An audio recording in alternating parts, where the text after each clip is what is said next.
అంటే ఇవాళ రేవంత్ రెడ్డి ప్రభుత్వం వచ్చినాక ఏం గలీజ్ దంద పెట్టిండు?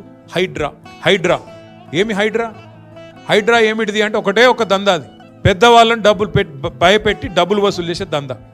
మీరు చూడుర్రి, గరీబ్ గాళ్ళ ఇండ్ల మీద పడతారు, ఇల్లుగులో కొడతారు. ఒక్క పెద్ద ఉందన్న కొట్టిర్రా? ఇప్పుడు ఈ మూసీలకి ఏనో కాదు, మీ నియోజకవర్గంలోని మూసీలా అడ్డంగా కడుతురు, మూసికి అడ్డంగా. వాడిని ఎవడన్నా కొడతాడా? ఆయన దగ్గర పోదు హైడ్రా. వెనకడికో సినిమా ఉండగా పవన్ కళ్యాణ్, అత్తారింటికి దారేదని. హైడ్రాకు ఇవన్నిటికి దారులు దొరకలేవు. ఏది ఈ బడా సేట్లు కడుతున్న వాటికి దారి దొరకది.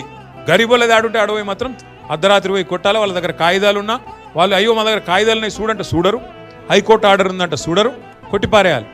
వాళ్ళు వీళ్ళేంది ముఖ్యమంత్రి సొంత అన్న తిరుపతి రెడ్డి, ఆయన ఇల్లే చెర్లుంది, ఆయనది మాత్రం ముట్టరు. చూడరు మీరు, జాగ్రత్తగా ఇనురు. పట్నం మహేందర్ రెడ్డి ఉన్నాడు కదా, ఆయనది మంచిగా మా చెర్లనే ఉంది కదా గెస్ట్ హౌస్, మరి దాని ఎందుకు ముట్టవు? మీ దానిలో ఉంది కదా కొత్త వాళ్ళు కూడా, మంచి చెర్ల మధ్యలో కట్టిండు, దాన్ని ఎవరు ముట్టరు? పొంగులేటి శ్రీనివాసరెడ్డిది ఎక్కడ చెర్ల కాకపోతే ఉన్నదా? మరి అది ఎవరు ముట్టరు? పక్క కేవీపీ రామచంద్రరావు ఉన్నాడు, ఆయనది ముట్టరు. అంటే పెద్ద వాళ్ళకేమో హైడ్రా రావద్దు, పెద్ద వాళ్ళ అడ్రస్ తెలియదు హైడ్రాకు. చిన్న వాళ్ళు గరీబ్ గాడు చిన్న 60 గజాలు 40 గజాలు 30 గజాలు ఉంటే వాని మాత్రం పోయి కొట్టాలి.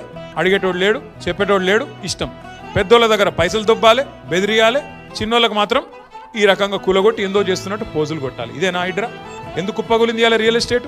ఈ దిక్కుమాలిన ఆలోచనలు, ఈ దిక్కుమాలిన విధానాలతో బెదిరించుడు, చెవి పెట్టి పిండుడు, స్క్వేర్ ఫీట్కి ఇంత రేటు పెట్టుడు, ఎన్ని గలీజ్ పనులండి ఈ రాష్ట్రంలో ఈ 2 ఏళ్లలో.